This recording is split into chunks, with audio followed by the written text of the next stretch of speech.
Hey, before I jump in, I got a couple of things. Hey, Julie, while we were singing, Great Are You, Lord, there's that part that it goes, these bones will sing. And I know what you've been dealing with in the scoliosis, and while we were worshiping, I just really felt like the Lord was saying that there's going to be a day that your bones are going to sing because the curvature is going to be right, and He's going to do it for you. That's, there's something there, so, just receive that and just let Jesus do what He's going to do. It's finished. That's what He said. I've also got another exciting announcement. As we said, we've been growing. We've been seeing God do amazing things. And, if you've noticed, we've set some extra chairs out, and we've had some crazy stuff that God's been doing. Like, if you were here last week, you know that it was jam-packed to the tune of 568 people on campus. And that's amazing and that's awesome. But that also creates some challenges and some stretches. And some of those being is that the more that there is to do, especially for myself in this executive pastor role, the less amount of time that I've been able to focus on our kids and their needs. And, Pastor Heather being part-time helping out just hasn't been enough. And so we made a decision, the elder board and pastor made a decision that what we needed to do was to hire some additional support. And so what we have done is we've brought Sarah Camp on to help out as our early childhood pastor. And she's going to be stepping up and doing that as well. She was going to text me if she was going to be able to be in here, so the fact that she hasn't, I'm guessing, is because she's just already in full swing back there at the kids' wing. And so when you go pick up your kiddos today, or when you make your way back there, would you just give Sarah an amazing New Hope welcome to the pastoral team here? And we're just excited for what God's going to do with having elementary and preschool covered and somebody looking at. Isn't that awesome?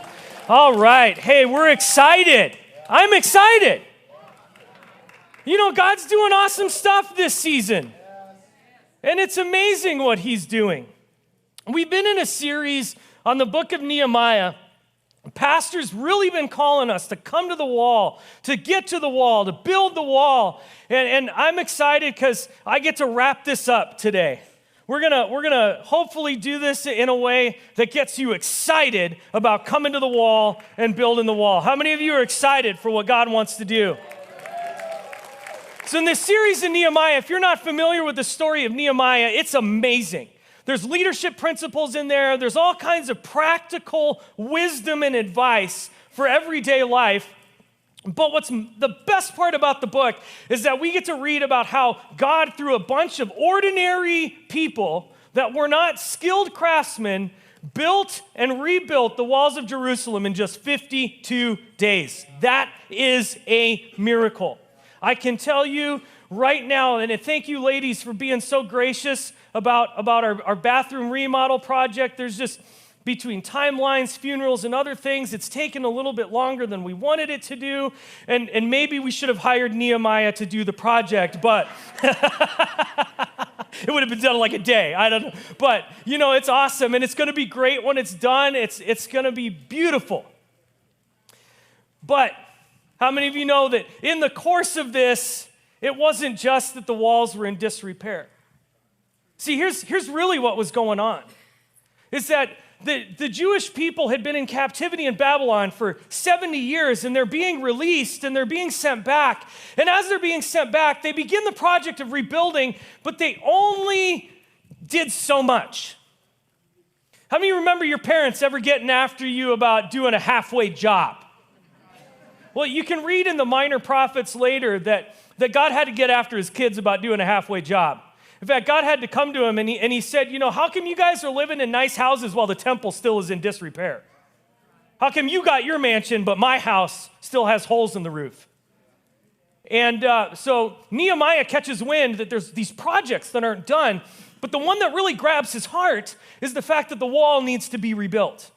And so he prays, and you can read in the first 2 chapters of the book of Nehemiah about how all of this comes out and comes to be, how he gets back to Jerusalem and everything that's going on. And by the end of the book, like I said, they have rebuilt this wall in 52 days. It's amazing. And I think part of the reason for that is something that we read in the book. It says in chapter 4 that even though they were facing opposition, even though people were showing up to try to delay the work, stop the work, get in the way of the work, that the people worked with enthusiasm. They worked with enthusiasm. They had a zeal for the work, a passion to get it done. They had a heart for it. They had enthusiasm. Man, I could tell you what, that's amazing, this idea. How many of you have ever known people that are overly enthusiastic? I've been accused of being overly enthusiastic sometimes. I don't know why at all. Like, it's just, it's beyond me. Listen, you don't know anybody overly enthusiastic till you met my son. You think I can take it too far? That boy ain't trained yet. He's like me when I was a kid. Like, he's all over the place, bouncing around. I just saw this video. Facebook will pull these video memories up, and there's this one video that popped up we got from when we were in Bellingham, and my kids pastor at the time had sent it to me, and here's Alex in the front row during worship, and he's just like all over the place. I mean, this kid is like, I didn't know a boy could move like that, but he can. He was enthusiastic. When I think about enthusiasm, I think about some of these kids that we had playing demons in Heaven's Gates, Hell's Flames. How many of you here to see that? How many of you are here for the rehearsals? Okay, so we get this one thing that happened in the afternoon. We're in rehearsal, we're learning the part, and the reason they were excited is because they got to drag all the people to hell. It was a really important part, right? Okay? Like, I don't know what we're teaching our kids if they're excited about dragging people to hell, but they really got into it, right? I mean, they wanted to see people saved. They didn't want to see people go to hell, but they really enjoyed the job, okay? So one of our students falls down in the middle of rehearsal, and it's just two guys at the time. One picks him up by his ankles, the other by his wrists, and they just carry him in the whole time while he's sitting there going, "No, don't take me, help!" That's enthusiasm. I think about our students. Pastor Sean did a training last week at 8 a.m. for kids that want to start Jesus clubs in their schools. And there was a bunch of kids that showed up at 8 a.m. on a Sunday to start Jesus clubs in their school and to affect the big country. Here's my favorite part. We had one of our elementary students show up because she wants to start a Jesus club in her school. And so this isn't just our teenagers that are excited about seeing Jesus transform. Our kids are excited. That's enthusiasm. How many of you are excited? How many of you have enthusiasm? Listen, I got to tell you, here's how enthusiasm is defined in the dictionary. It's strong excitement or feeling, something inspiring zeal, a belief in special revelations of the Holy Spirit, religious fanaticism. Come on, where's my enthusiastic Christians? Are you fanatics? Some of you are like really quiet. You're like, I don't know if I want to be a fanatic. Wait a minute, fanatics are weird. No, fanatics ain't weird. Fanatics are enthusiastic. Enthusiasm. Here's what's interesting about this word, actually. There's a little bit of etymology or the background of the word, where it came from, is it comes from, while it describes people who have a passionate zeal, it comes from two Greek words, en theos, in God. And they took that and they added some things to it, and it in Greek eventually became enthusiasmus, which means possessed by God. When we say the word enthusiasm, its original meaning was that you are possessed by God. Come on. I like that. The Latin word enthusiasmus means inspiration or frenzy.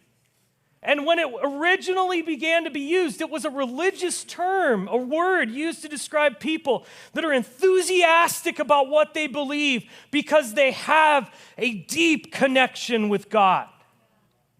That's awesome. Enthusiasm. And I'm going to tell you something. This could not be more true about what we read in Nehemiah. Let's take a look at it. Chapter 4. I'm going to start reading at verse 1. It's going to be on the screen there for you if you need to find it. But Nehemiah chapter 4, I'm going to start reading at verse 1. It says, Sanballat was very angry when he learned that we were rebuilding the wall. He flew into a rage and mocked the Jews, saying in front of his friends in the Samaritan army of officers, "What does this bunch of poor, feeble Jews think they're doing? Do they think they can build the wall in a single day just by offering a few sacrifices? Do they actually think they can make something of stones from a rubbish heap and charred ones at that?" Tobiah the Ammonite, who was standing beside him, remarked, "Well, that stone wall would collapse even if a fox walked along the top of it." And then I prayed, "Hear us, O God, for we are being mocked. May their scoffing fall back on their own heads. May they find themselves become captives in a foreign land. Do not ignore their guilt. Do not blot out their sins, for they've provoked you to anger in front of the builders." At last, the wall was completed to half its height around the entire city, for the people had worked with enthusiasm. So the start of chapter 4, we're introduced to some bad guys, Sanballat, Tobiah, and their gang of ne'er-do-wells. And we've read through this passage in the series. If you missed Pastor's message on opposition, where he goes through all the times these guys show up, if you missed that, go back to the website and listen to it, because it was a great message about what we can expect with opposition, how to respond in the face of opposition, and what God will do in spite of opposition. These guys don't want to see a strong city. They're threatened by it because they know that a strong Jerusalem means less power for them. Sanballat was cunning. He wanted to ensure that he could assert his influence over the people, and here's how he did it. According to what we read later in Nehemiah, Sanballat had a daughter which was married to the son of Eliashib, the high priest. And this opened the door for Sanballat and Tobiah to exert their influence through the high priestly office. They started to undermine the Jewish people and the work which was happening, and they used the priests to do it. Eliashib was eventually banished because he opened up the storehouse of the temple to Tobiah, and he gave the portions that was meant for the priests and the Levites to Tobiah and Sanballat and a bunch of foreigners. In other words, here's the deal. The high priest took the food and the money that was meant for the priests and the Levites and the temple workers and gave it to their enemies. He gave it to the enemies of God. Yikes. Bad idea. So they banish him. Tobiah was also married to a Jew. He was married to a Jewess from the tribe of Judah. And he tried using this connection and this marriage that he had entered into for political reasons to try and later get into the good graces of Nehemiah when it started to look like things were not going to go well for Sanballat and all of those guys. Fortunately, Nehemiah knew better. God gave him discernment and gave him great wisdom. And Nehemiah was like, "See ya later. I don't want to have anything to do with you. I don't care if your wife is one of us. She shouldn't have done that in the first place because the law says that's a no-no." And so that happened. What I am interested in and when I read this is that as they're going through all of this and they're being mocked and they're doing all of this, we read later in verse 5 that this wasn't necessarily a public or a private thing. I think Nehemiah could have handled it. I think he could have worked, but because it was so public, he prays the way that he does. And we read where it says that they have provoked you, talking to God, they've provoked you to anger. because they are mocking you in front of the builders. It's interesting that Nehemiah equates what he does, the way that he does it. And yet, despite the insults, despite the fact that they were being openly mocked, despite the fact that they were trying to stop the work, the people kept working because the people worked with enthusiasm. Enthusiasm is a difference maker. When you're around someone that is enthusiastic, you are usually aware of it. Enthusiastic people are often described as being highly energetic. There's someone who seems to be able to make choices pretty easily. They're seen as risk takers. There seems to be an unexplainable charisma about them that they just have. They're dedicated to whatever cause they're pursuing. In fact, you might say someone that is enthusiastic could be described as either all in or all out. They are not halfway. They're either head first without even thinking about it, or they're not in at all. And here's the most important piece. They're confident. Because here's the thing. They're unique, a little bit different, and they know it, and they're okay with it. Kind of like this guy.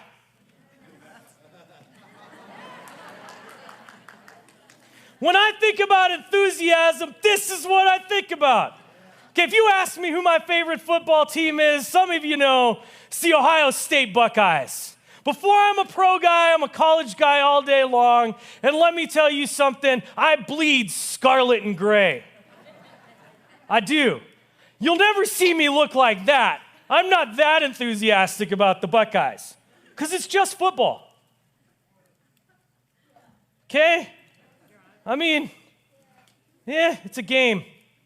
Though I am about ready to fire the coach if they don't beat Michigan this year. Okay, this is what I think about. This guy is enthusiastic. You see him at every single one of the games, and every team has fans like this guy.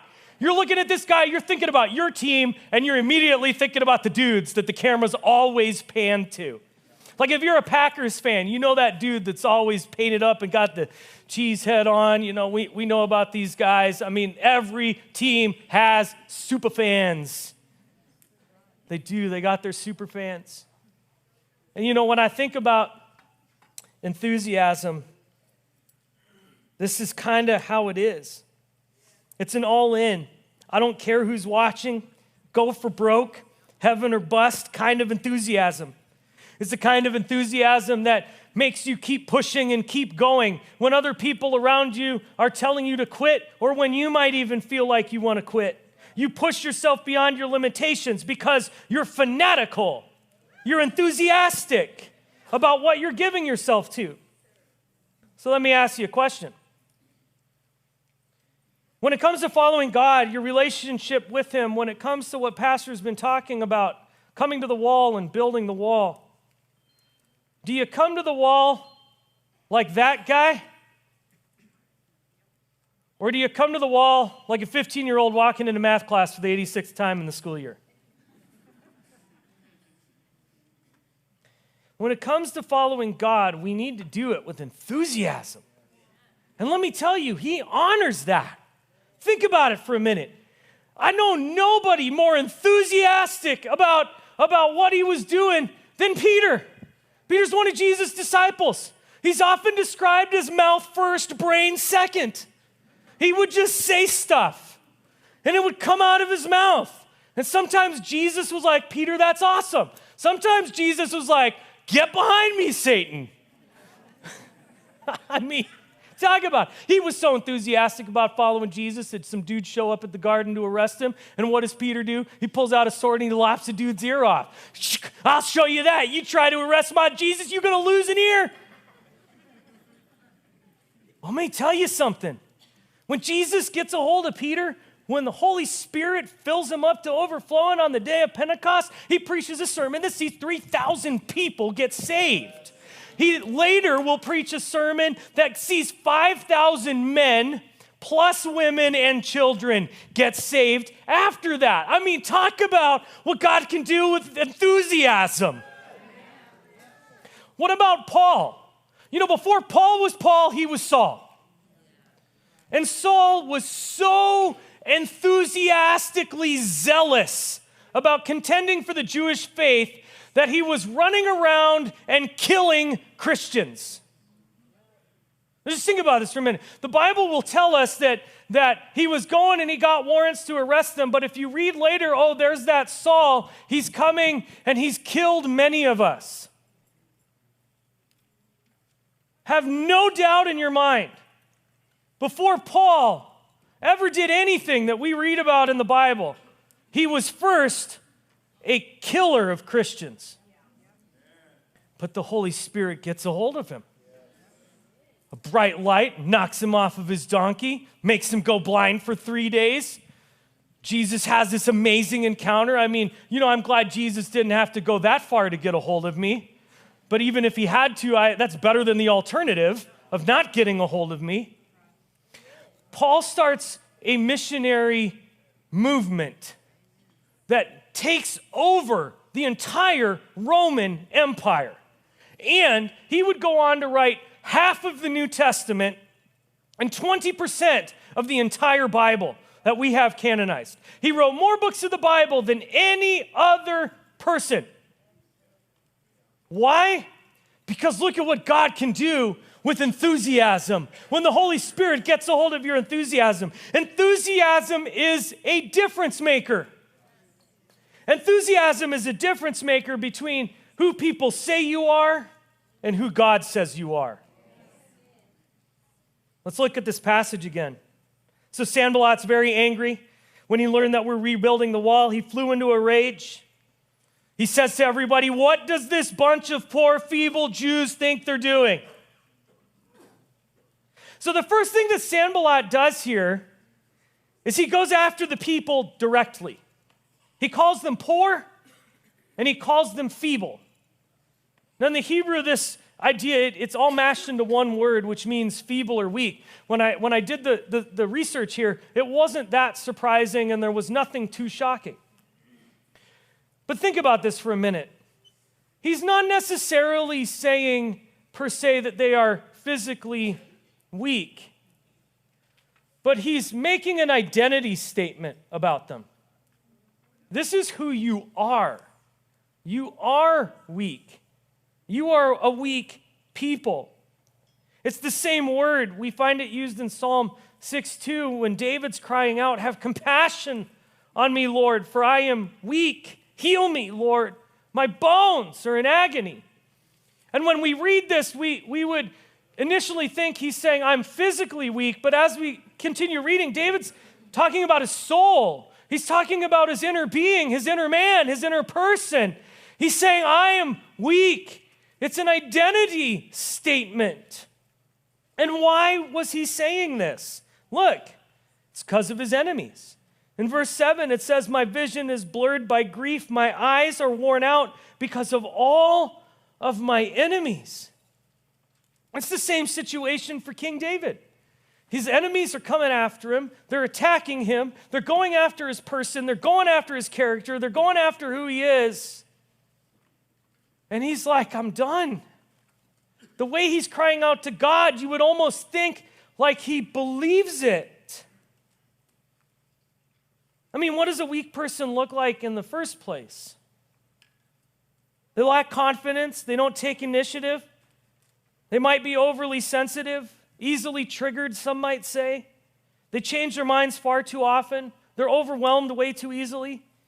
And I think as we list these qualities, we might even go, man, that just does not sound like the people that Nehemiah had working at the wall. It just doesn't sound like it. But you know what? That's not really the point.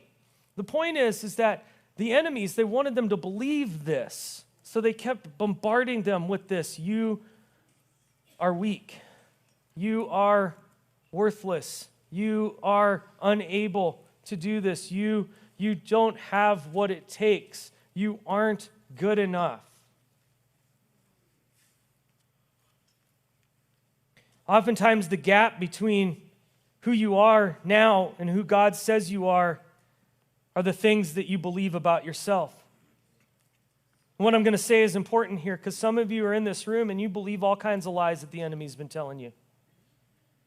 And who knows where it started? Might have been a teacher, might have been a parent, might have been a boss, might have been a coworker. Heaven forbid, it might have been a pastor, but somebody said something to you when you were young, and it's just stuck with you your whole life, and you've believed a lie about who you are that is not anything to do with who God says that you are. You're not who others say you are who God says that you are. And I want you to hear this, because when you understand who God says you are, then you can get some enthusiasm, and enthusiasm can be the thing that actually helps you embrace who God says that you are. I love the enthusiasm with which David talks back to his enemies at the end of this psalm. He says, "Go away, all of you who do evil. The Lord has heard my weeping. The Lord has heard my plea. The Lord will answer my prayer." Some of you just need to remind yourself of who you are. You need to remind yourself that you are the head and not the tail. You need to remind yourself that you're above only and not beneath. Come on, just repeat after me for a minute. I want you to declare some things about you, so just repeat after me for a minute. Just say this with me: I am chosen. I am saved. I'm the beloved of the Lord.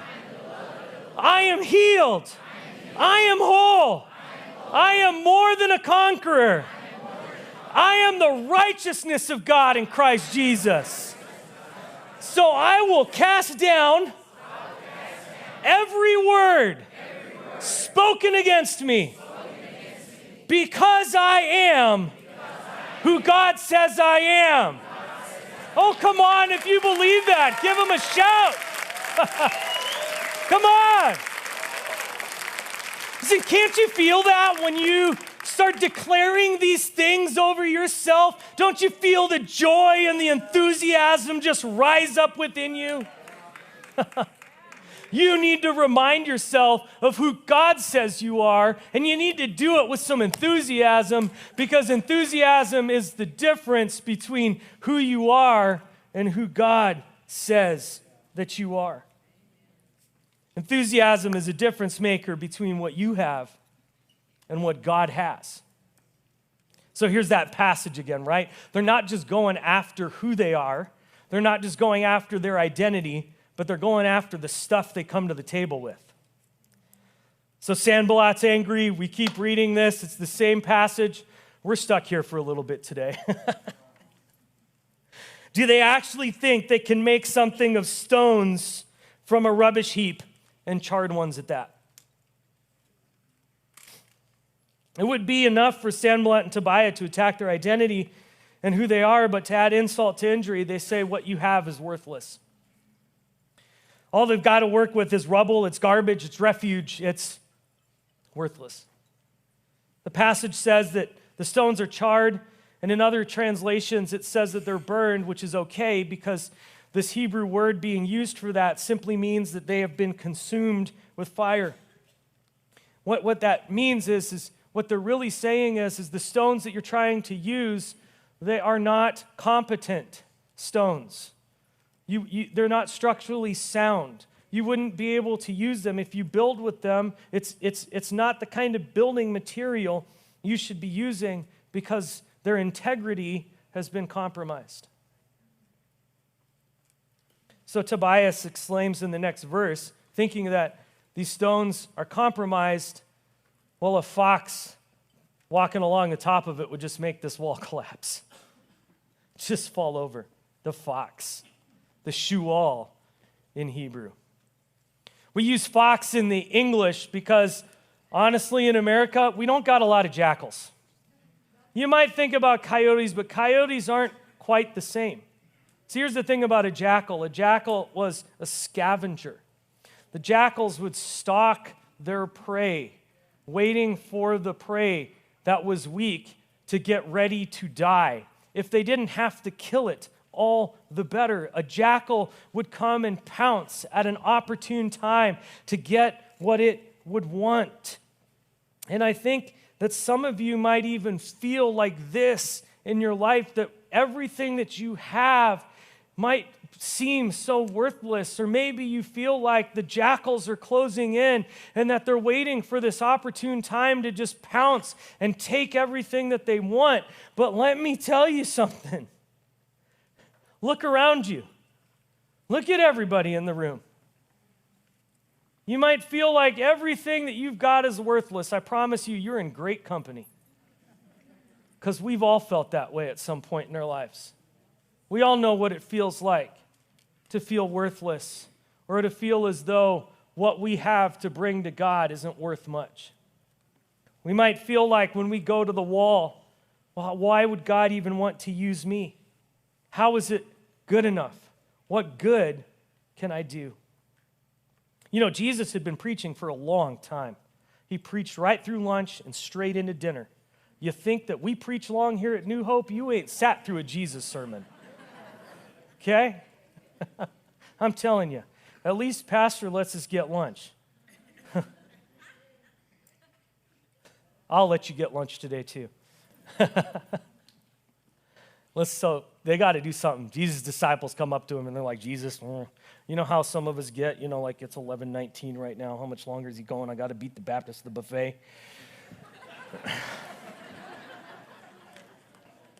Hey, you laugh because it's true. Okay? And here comes one of Jesus' disciples with a boy. He's got 5 loaves and 2 fish. Okay, let me put this into modern day lingo. They found a boy with a Lunchable. Okay? They find a boy with a Lunchable. And they're sitting there, listen, here's what they say. Hey, Jesus, we found this boy with a Lunchable. That's the DJV. David Jewett version. But what good is that among so many people? What good is it? What good will it do? Jesus, there's nowhere near enough. There's not going to make a dent in this crowd. It ain't even going to fill a grown man's stomach. And I love what Jesus does here. Jesus took the loaves. He gives thanks to God. He distributes it among the people, and afterward did the same with the fish, and they all ate as much as they wanted. It was all they had.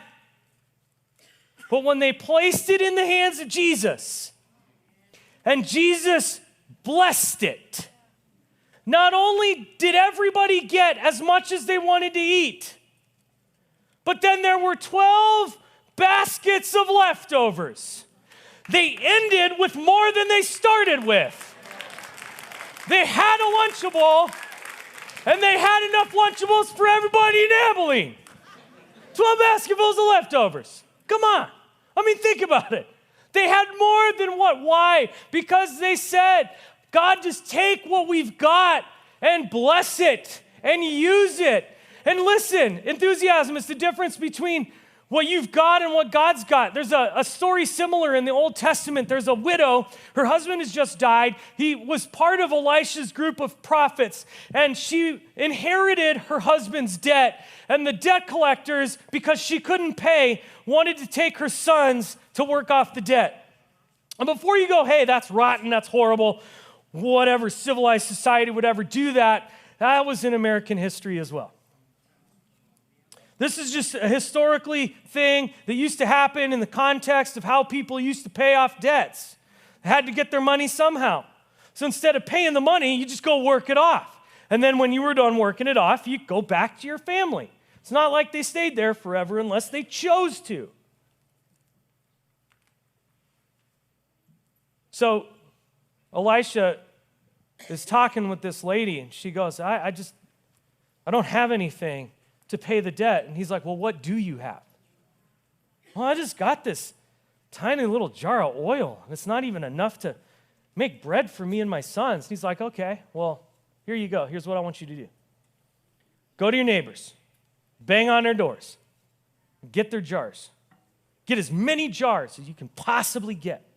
And I want you to take that measly jar of oil and start filling up all the other oil jars. Okay?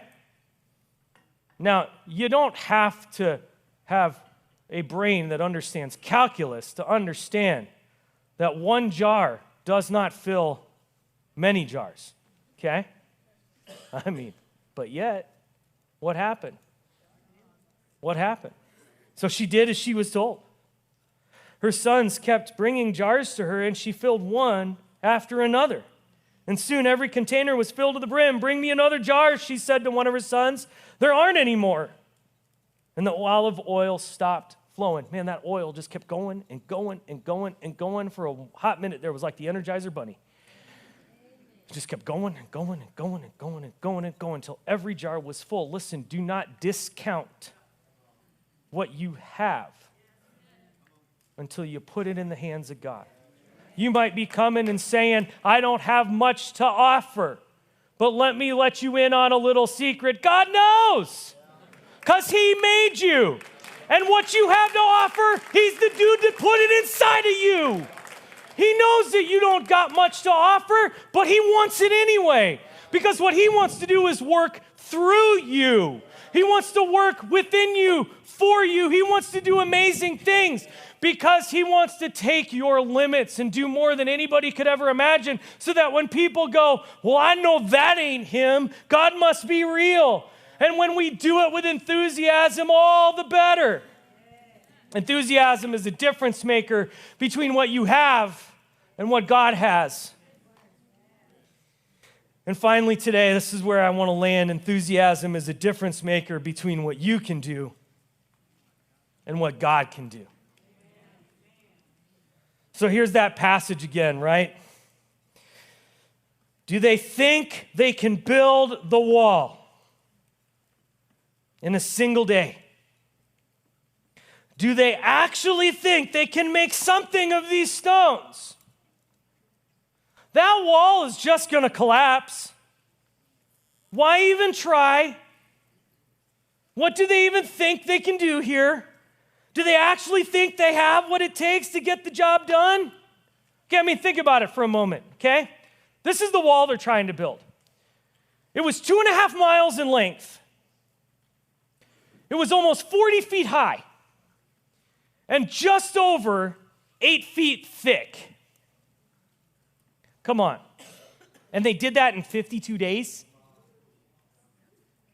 They're not skilled craftsmen. I mean, talk about something like let's be honest, okay? It sounds more impossible than possible that this is just going to get done or that it's just going to happen, right? I mean, my goodness. It's all they had was ordinary people working their section of wall in front of their house and their family, just like you and just like me. This wasn't their day job, but it was for 52 days. And they just did it. They just got to work. I'm going to tell you something. I really think that what was going on, what these guys are vocalizing in their insults, I bet everybody's thinking it while they're putting bricks on the wall. Man, I don't know what we're doing here. I mean, it's not like I got a degree in building things. I can't even sing. My jokes are bad. And did you see the two-legged stool I tried building for Grandma the other day? And they're putting me on the wall? I mean, come on. Isn't that the thing about great vision? You know, when a leader casts really great vision, our first natural instinct is not to embrace it. Our first natural instinct is to realize, because here's something about great vision. While it's awesome, it's huge. And it seems like it's near impossible. It's daunting. It's overwhelming. And maybe not even near impossible, but absolutely outright impossible. Okay? All right, just for an example. Think about our vision statement, the first part of it here at New Hope City. We want to see a city transformed.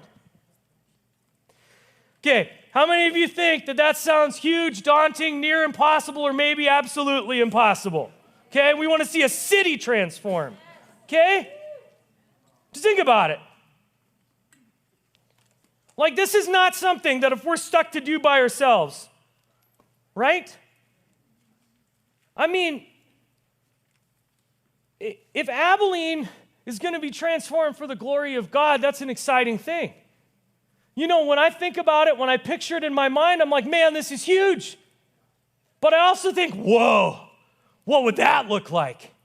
If an entire city in the United States of America wasn't just following God in name only, or that's just because it's what you do in Texas. You get the hat, the belt buckle, the boots, and you get your guns and your God. You actually serve him. You actually tell people about him. Instead of just being a Texan Christian, you're a Christian Christian. I mean, think about it. Come on. And what would happen in a city if everybody were that way?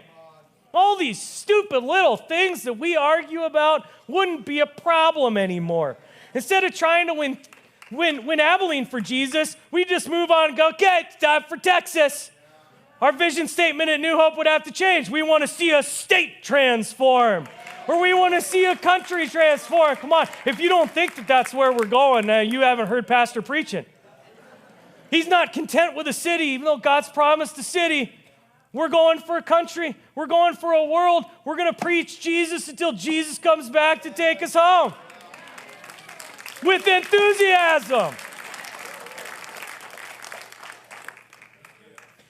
That's why I think there's this one sentence in this entire passage that is probably the most important.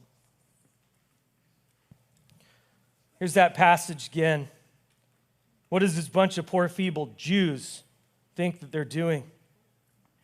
Do they think they can build the wall in a single day just by offering a few sacrifices? So these guys, they're going after their identity.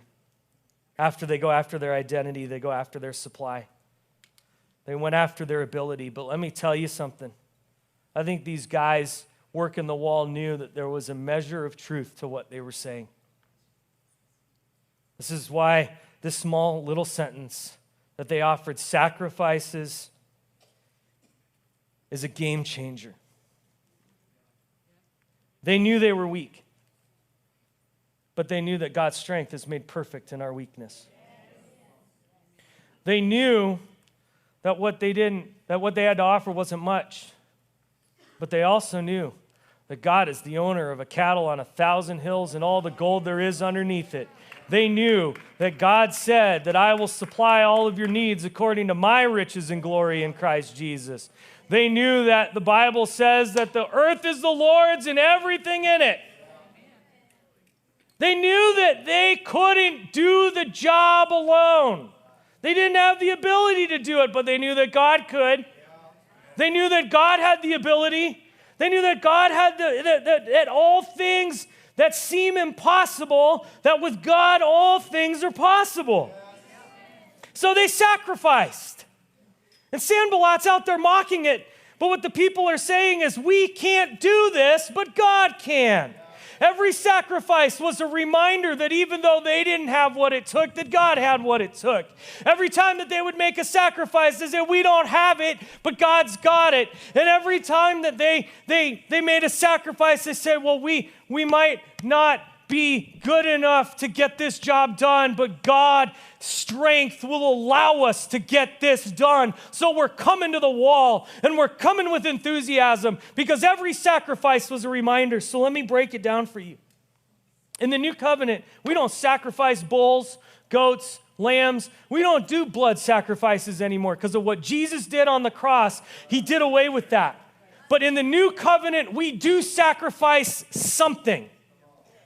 Hebrews 13:15, therefore, let us offer through Jesus a continual sacrifice of praise to God, proclaiming your allegiance to his name. When you don't feel that you're good enough, praise. When you don't think that you've got what it takes, praise. When the enemy tries to lie to you about who you are, praise. When it seems as though you've got nothing to offer, praise. When it seems that what you've got isn't good enough or you're not doing enough, then praise. When you're weak, praise. When the task looks impossible, praise. And when you say that I'm not able to do this, I can't do this, well then bless the Lord, oh my soul, and all that's within me. Praise his holy name. Praise. And when you praise, you're going to see that it's not your ability, but it's God's ability. You'll find that you're in God and theos. You'll find enthusiasm. And that's why I love what Nehemiah does here. Listen, here's the prayer. It gave them perspective. Praise gave them perspective. I prayed here, so God, for we are being mocked. May their scoffing fall back on their own heads, and may they themselves become captives in a foreign land. Do not ignore their guilt. Do not blot out their sins, for they've provoked you to anger here in front of the builders.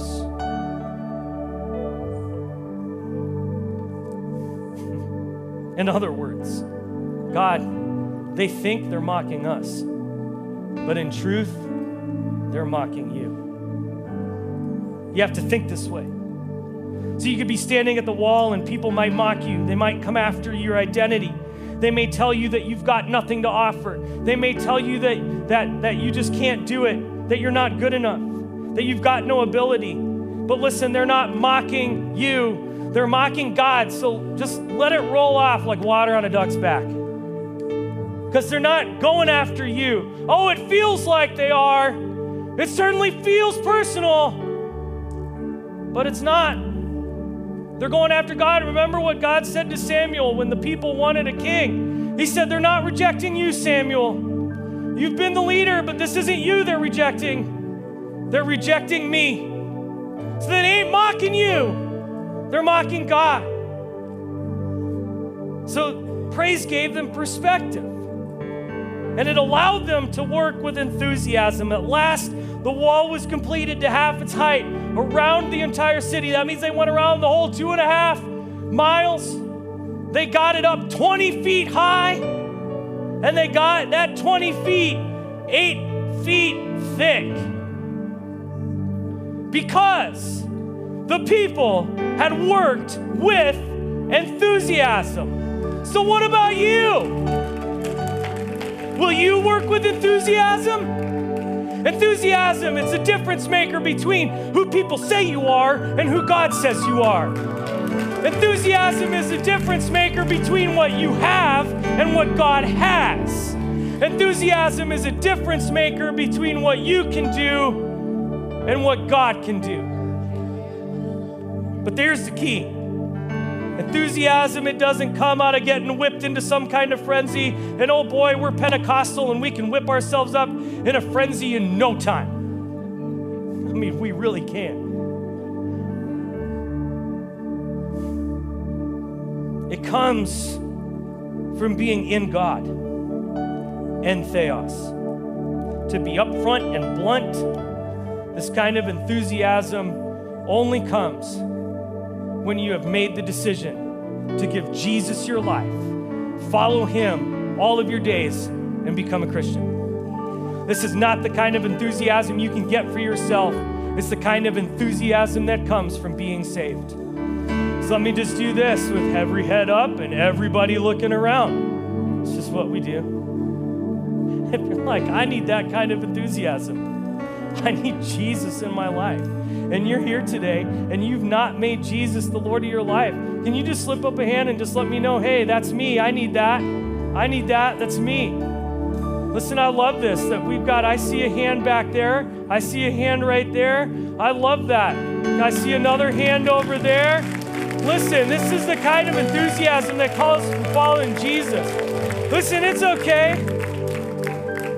I would say I'm not calling you to be a fanatic, but we learned that enthusiasm means fanatical. So, come on. Jesus wants to use you, but he can't use you until you say, I'm yours. Because he's not going to use you without your permission. See another hand. When we give our lives to Jesus, what we're saying is, God, you have permission to use me the way that I am. I see 4 more hands over there. Come on. You got to give him that permission. That's awesome. It's awesome. Okay, here's what I'm going to do for a moment. I'm going to do a couple more things. First of all, I want to invite our prayer team to come forward because there's a bunch of hands. We need a bunch of people. So if your prayer team, if you could come forward, that would be awesome. And if you're serving, whether you served today or you didn't serve today, I don't know. We just need people up here. It's kind of awkward to walk up by yourself. So here's the next thing. If you raised your hand, listen, I'm going to ask you to do something. This isn't a bait and switch. This is just, listen, we declare Jesus publicly. That's part of why people are getting baptized. It's not saying I get baptized to get saved. It's a public declaration. But what we want to do today is we just want to say, yeah, I'm choosing to follow Jesus. Come on. Yeah, I didn't even say come on up. If you raised your hand, these people want to pray with you. They want to talk to you about that next step, about following Jesus. I'm just going to invite you to come. If you raised your hand, come on now. Everybody's going to be cheering you on because this is something that they're doing for you. Come on. We've got some enthusiasm in the house. We've got some enthusiasm. Come on. Hey. Come on. Come on. Yeah. Woo. Oh my. Come on. I think we might run out of boxes today. That'd be a good thing. Hey, listen, I want to do something else. While these are being prayed for, listen. Maybe you've been listening to the message today and you've been like, my goodness, my enthusiasm has been running dry. I don't know if I could go to the wall. If I had to try to keep up with Pastor Dave and Pastor Chuck and the rest of that staff, I'd get tired. Let me tell you something. We renew our enthusiasm by sacrificing. And what do we sacrifice in the New Testament? We sacrifice praise. So let me tell you something. If you feel like you don't know if you've got enough to offer when you come to that wall, then praise. If you feel like that you don't have what it takes, praise. If you feel like that you can't do it, praise. Listen, I'm just going to invite you to do this with me right now. If you want to come on up, we're just going to close with some praise. And sometimes when the enemy starts lying to you, you know what you need to do? You need to praise. You need to do like that kid song says. If I had a little black box to put my devil in, I'd take him out and smash his face and put him right back in. So come on, let's just go ahead and we're going to praise Jesus for a moment and let's get our enthusiasm back. Come on. The earth will shout your praise. Our hearts will cry. These bones will sing. Great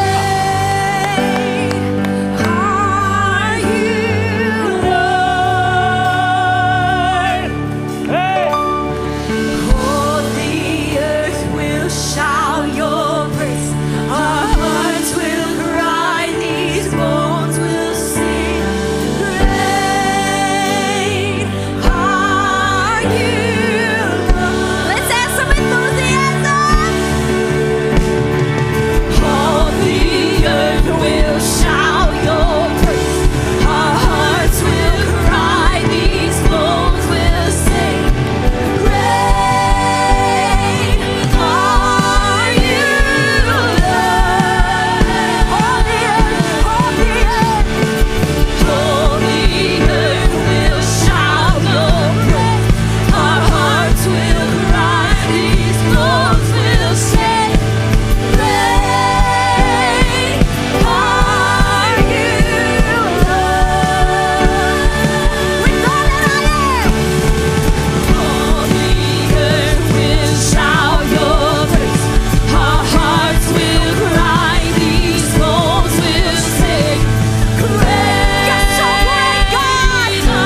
time, can you give Jesus a shout of praise? And there's nothing more beautiful than seeing people say yes to Jesus. So this is what we're going to do. We're going to stay in this moment because there's still people that are getting prayer and all that, and we want to allow for that. But if you're done and you're ready to be dismissed, that this is your time to be dismissed. But I got two things real quick. If it's your first time or you haven't been here in a long time, we have a meet and greet for you. If you want to know where that is, it's different. It's not over by the new brew. It's right out these doors right there and in room 204. If it's your first time, you haven't been here in a long time, we got a gift for you. We want to get to know you. And so it's right there in room 204 out those doors. If you saw all these Hope Group cards in your seats, if you're interested about joining a Hope Group, being a part of community this semester, then in this room right over there, we're going to have some of our Hope Group leaders that would love to meet you. We got Hope Groups for young adults, Hope Groups for youth. We got Hope Groups for singles, men, women, all that good stuff. So if you want to know a little bit more about what we have to offer for you to jump into community out here at New Hope, then be over in the refuge right next door. We'd love to get you connected. So if you're done, and have a great Sunday. If you're still getting prayer, we're going to allow that. Thank you for joining our online service today. We hope that you met with God wherever you're joining, just as we did in the building. We would love to connect with you. If you would like, you could visit our app, or you can go to our website, newhopeabilene.com, and fill out a connection card. If you look on the screen, you'll notice there's a number. If you would like prayer, you can go ahead and text your request to that number, and a pastor will stand in agreement for whatever you're needing. Or you can submit a request through the app. We are so grateful that you chose to visit with us today, and we hope that you have a fantastic week.